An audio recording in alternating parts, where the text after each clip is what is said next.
vei opp til Justadtind i helt fantastisk høstvær. Det har blitt helt skjønt her i nord med høstværet. Det er helt utrolig. De neste dagene er meldt likedan. Det skal bli helt knallvær frem til søndag. I dag er det torsdag. Så planen for de neste dagene er egentlig bare å nyte været og ta det lugnt. Oppdage noen nye områder. Jeg har ikke vært noe lenger enn opp til Justadtind her før. Så det blir spennende.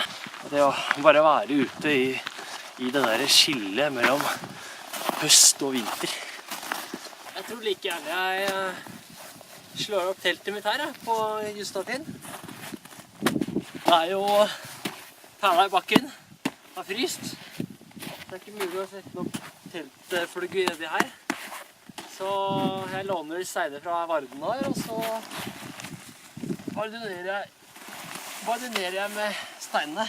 Vanskelig å finne noe mer spektakulær teltplass enn det her. Det er ikke noe vind heller, vet du, så det er jo helt fantastisk.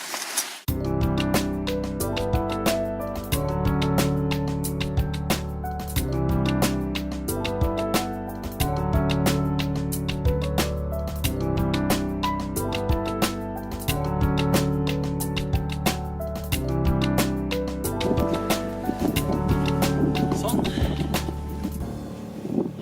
er klokka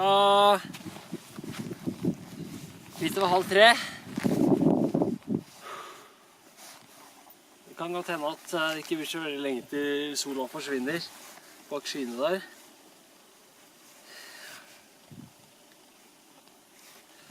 Fått satt opp teltet.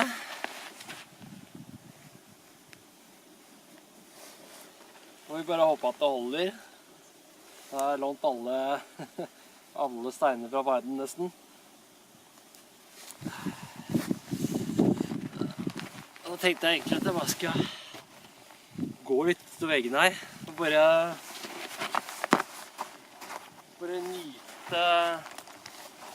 nyte kveldssola og utsikten opp, for den er helt sinnssyk. Nei, det er helt rått. La oss gå litt utover. Nå begynner det å bli virkelig ekstremt, med det der spisse alpine toppene som er dekket med snø. Fy søren, så vakkert! Helt alene.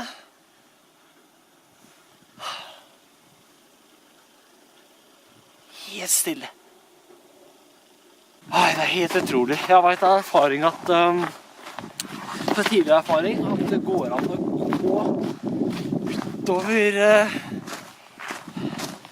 utover på en sånn tynn egg her. Det er det jeg tenkte jeg skulle prøve på nå. Og bare være litt cautious med skrittet her. Det er jo rimelig bratt, men det er ganske bra tak på stien egentlig, altså. Det er jo sånn skikkelig tørr snø. Ikke noe sånn vått og slafset, så det er egentlig nesten bedre grep nå enn det har vært litt tidligere.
Det helt utrolig.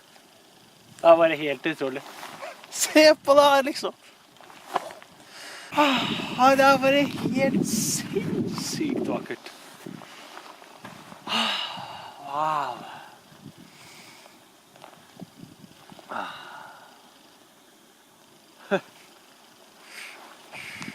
Se på det enorme spektret. Du har på en måte det blåe, nærmest noen iskalde blåfargen her som du får i nord, da. Havet. Og finnene som har dekt av snø, og den der utrolige rødfargen som bryter da, på grunn av sola. Og så har du da i forgrunnen her, så har du bare det der spisse, sånn som jeg ser på meg, sånn typisk for Lofoten da. Spisse tinder med de blokksteinene som ligger sånn spredd rundt. Og så det grønngule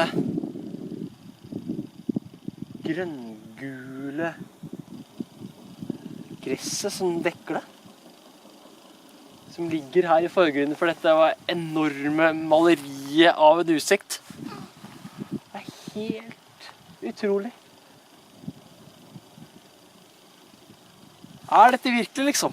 Oppleve dette her nå, eller det bare det? It's all a dream, huh?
Det er godt å få på seg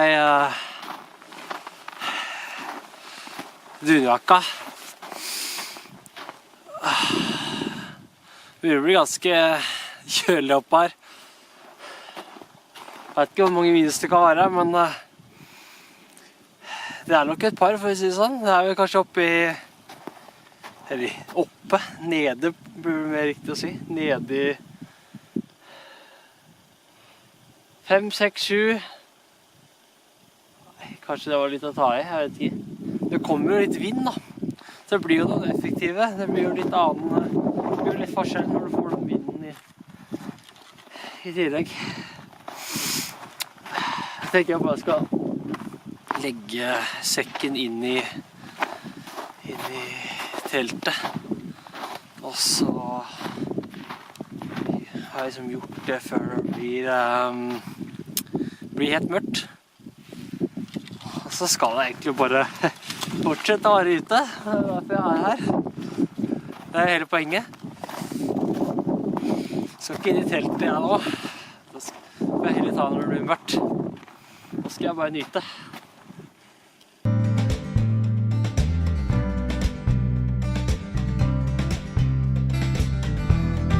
I can see the stars tonight, and I don't think that I'm mine.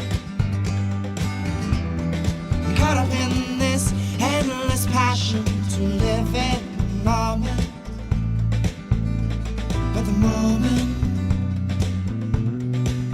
is gone.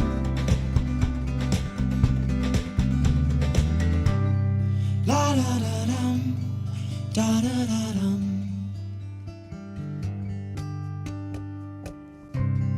La da da dum, da da da dum.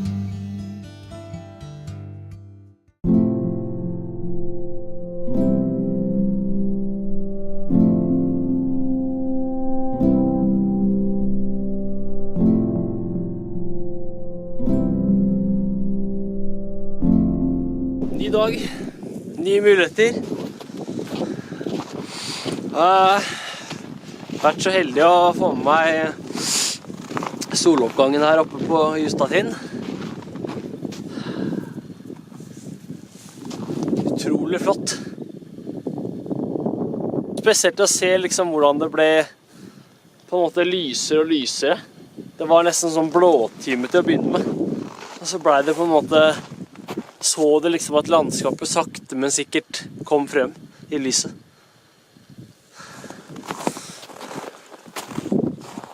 Jeg er så heldig også, vet du, for det er nesten ikke vind oppe her. Det er bare noen sånne små vinddrag iblant. Det er ikke veldig mye til å være på over 700 meter over havet.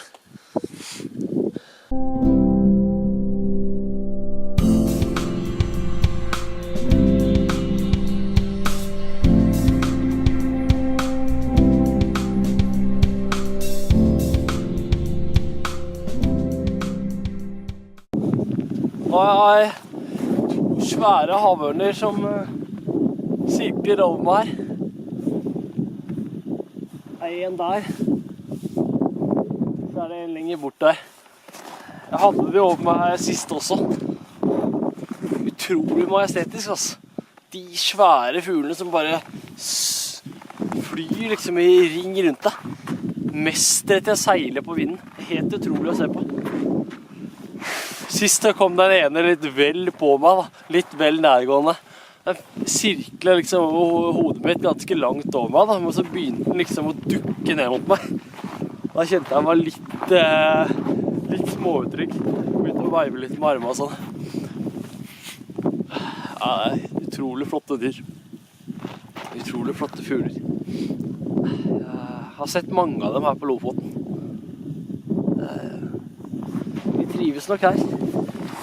Nei, jeg kan på fingra. Jeg får begynne å pakke sammen. Nå var planen egentlig å pakke ned teltet. Da har jeg fått spist litt frokost. Og så har jeg ikke noe mer vann. Og ja, jeg gidder ikke å begynne å smelte snø her nå. Jeg skal jo uansett ned, så jeg må prøve å komme meg ned til en av vannene der, tenker jeg. Og så forhåpentligvis så er isen så fremdeles så tynn at jeg kan hakke meg gjennom og så få hentet ut litt vann. Kanskje det vannet der nede er såpass stort, det kan godt hende det fortsatt er åpent. Det ser nesten ut som det har vært minusgrader nede i dalen i natt også, nede i lavlandet. Det ser sånn hvitt rim som liksom dekker bakken der nede. Det har nok vært kaldt der også.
Hei, det var mye tjukk is enn jeg hadde forventet. Det var så vidt jeg kom igjennom. Se her. Oi.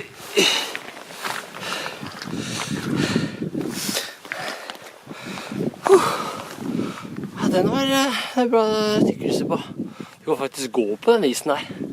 Det er ganske interessant det der. Så tjukk is, og så bærer det meg.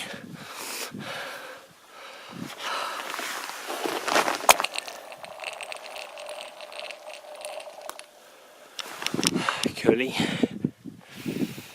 Nei, nå skal jeg fylle litt vann, pusse litt tenner, vaske hender, og så skal jeg gå nedover i dalføret.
Her var det fint.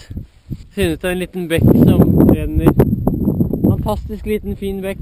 Vannet er fortsatt rennende. Det har ikke fryst helt igjennom.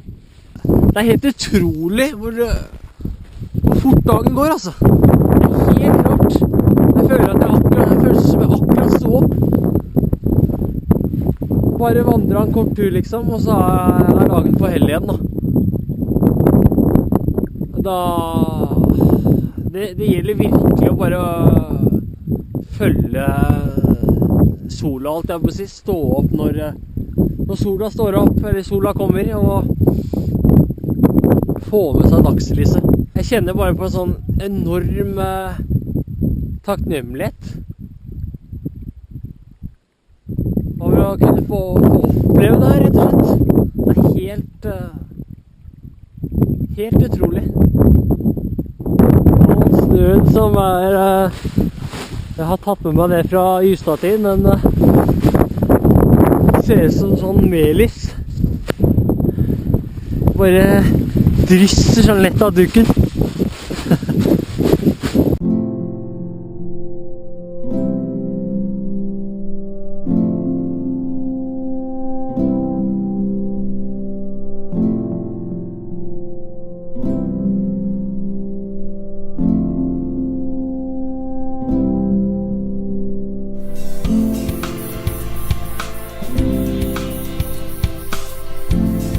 Det er perfekt nå med de minusgradene, altså. Det er så du får satt ned pluggene i bakken, men fortsatt såpass hardt at du kan ha teltet ditt her. Det er det som er jeg tenker at er på en måte det som er skikkelig fint med å bevege seg her nå, når det er store fordeler når det er minus i Lofoten, for det er mye myr da. Det er mye vått landskap. Særlig utenfor stiene, så det blir liksom litt friere da. Kan gå litt mer hvor du vil, og er ikke så låst til å gå akkurat der hvor det er tørt da. Nå kan du på en måte bare, ok, strake av veggen. Vanligvis så må du jo gå liksom og følge partier hvor det er mer stein, mindre vegetasjon. Se an terrenget da. Men nå er det liksom bare å gå rett over. Og det sparer deg for mye krefter da. Det begynner å bli kaldt nå. Nå har jeg dratt på meg sånn her 2 lag med ull på beina og overkroppen. Og så har jeg en tjukk ullgenser og en egentlig litt for tynn dunjakke. Jeg savner den andre dunjakka jeg har, men den ble jeg hjemme til fordel for denne. Men sånn er det når man tenker litt vekt og plass. Jeg har med meg epler, så jeg pakket det inn i julesokka her. Prøver å unngå at det fryser, og litt gulrøtter og ja, noe sånn røbbet. Det er jo selvfølgelig litt risky. Ha med seg sånne, ikke risky, men altså det kan jo fort fryse og bli ødelagt. Sånne ferske ting, men jeg føler at det liksom er verdt det da, å ha med seg det så lenge det går. Det gjør liksom maten litt mer spennende og interessant, ikke bare det der pose-suppegreiene uten noe annet. Det blir nok av det ellers på tur på en måte. Prøve å gjøre det litt ferskere og mer spennende å spise. Mer næringsrikt også, ikke minst. Jeg får vel egentlig bare dra på meg skoene, så gå ut og få med meg det. Mens det fortsatt er lyst. Det begynner å bli mørkt nå, men klokka er vel begynner vel å nærme seg 3:30 kanskje. 4, jeg vet ikke. Noe sånt.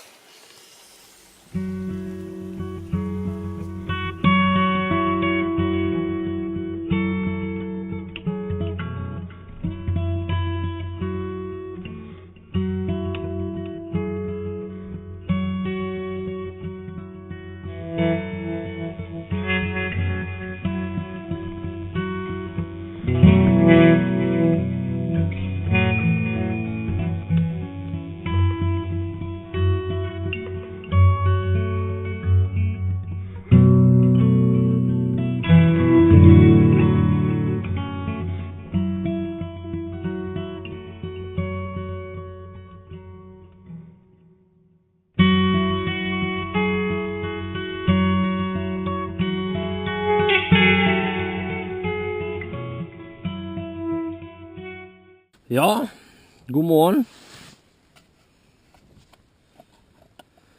Det er kjempevær i dag også. Skikkelig soloppgang her.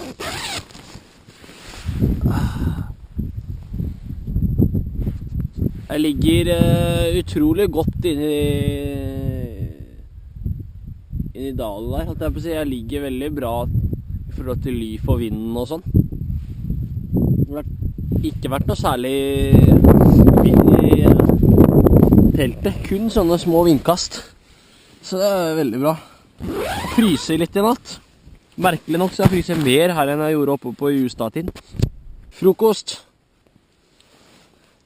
får jeg inn for at jeg har giddet og bært på eple. Sover med eple i soveposen med en ullsokk rundt. Alt for å holde det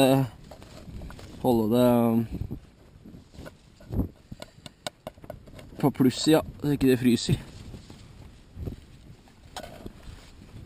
Jeg har litt lyst til å gå opp på Blåtind der oppe. Jeg må uansett ned i dalen og opp her igjen.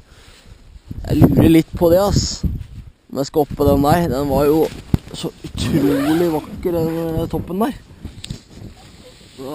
Jeg kjenner en liten dragning mot å gå på den.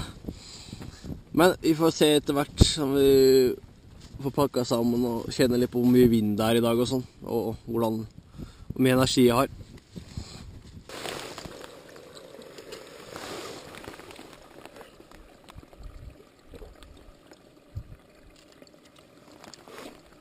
Åh, herlig vann. Beste vannet som finnes.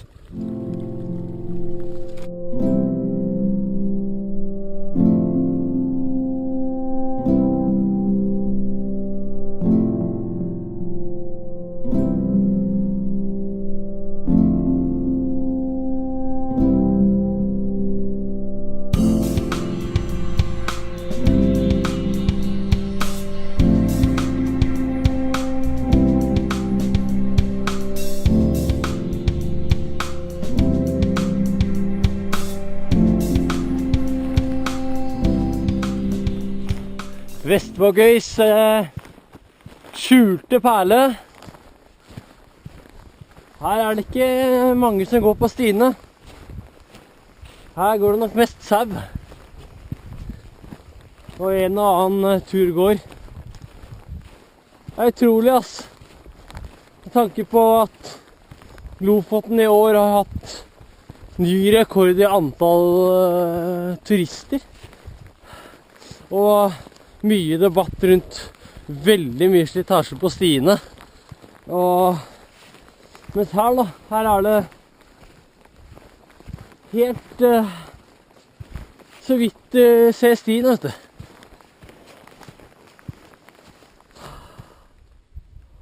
Nei, det er helt utrolig. Det er det jeg liker med Vestvågøy, at det er litt mindre røft landskap.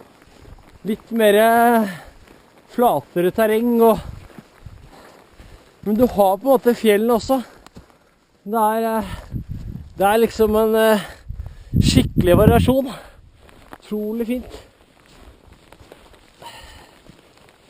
Det er et ypperlig sted å gå lengre turer til fots, hvor du faktisk ikke må opp og ned på toppene til enhver tid. Du kan velge å gå ned i lavlandet hvis du vil det. Her oppe er Blåtind. Blåtinden, jeg er ganske sikker på at det er den. Så vi ser om jeg finner en sti, skal jeg karre meg opp der. Hvis ikke en enorm utsikt.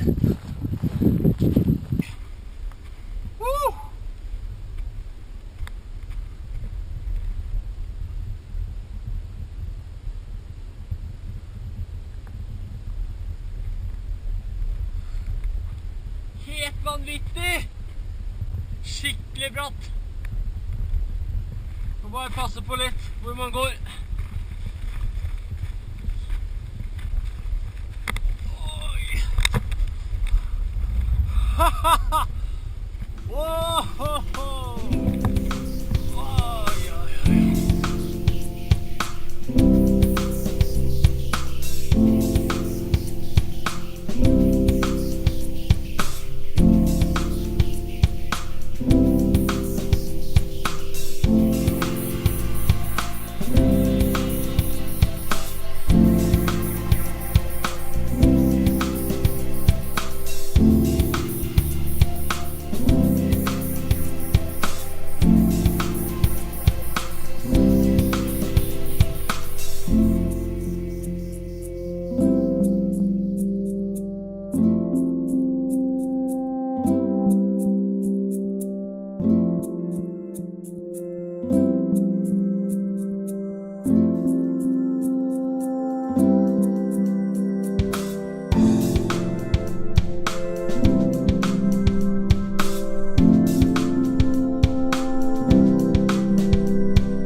Jeg har gått i skyggene hele dag. Jeg har litt lyst til å se rekken og få et lite glimt av sola. Så jeg lurer på om jeg setter kursen dit. Så får vi se om vi rekker det før den går ned.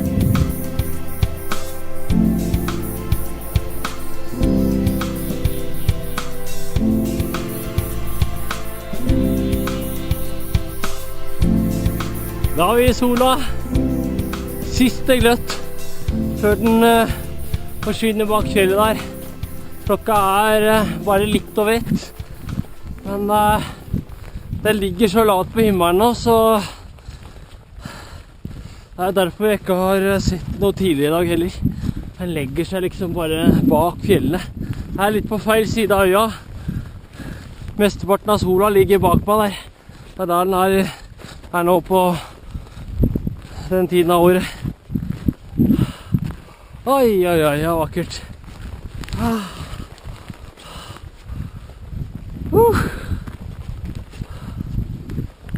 Det var sinnssykt deilig.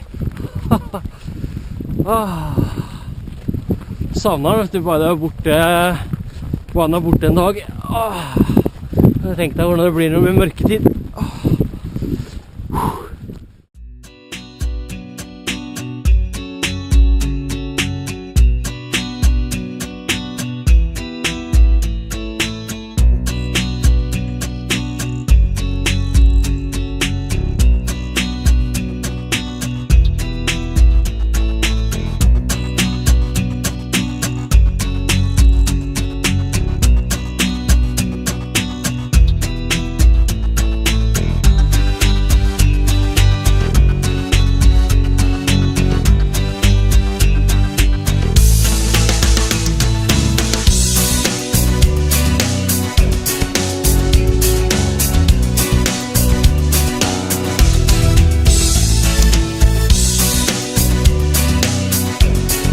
Sirkler to store havørner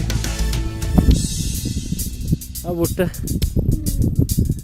Her er majesteter.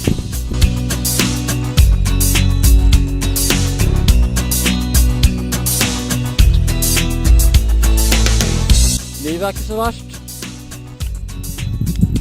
Bare lagt meg ned i posen her og først skiftet til nytt ulltøy, litt sjokolade. Denne utsikten.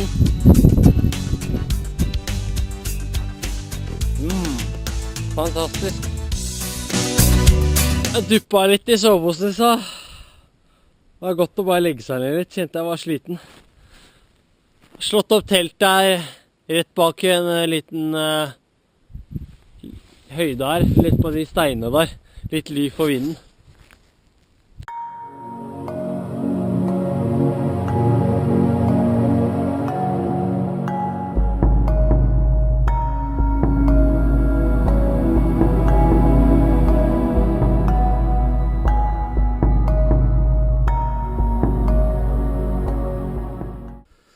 Nok en dag med en helt fantastisk vakker soloppgang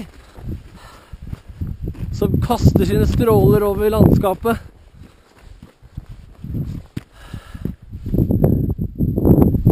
Fjellene blir helt sånn røde, ildrøde av den der morgensola.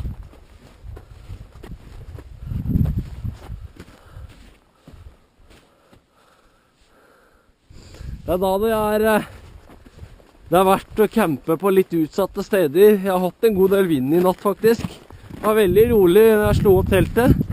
Og så har jeg lært av mine feil, så jeg bardinerte godt. Sånn som jeg har gjort de andre nettene nå. Så det har stått kjempebra det altså. Men da, det er klart, det er jo et vindutsatt sted. Det er jo ikke noe tvil om det. Men når du kan våkne til det her, det gjør alt verdt det.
prøve meg på et lite bål nede i bjørkeskogen her.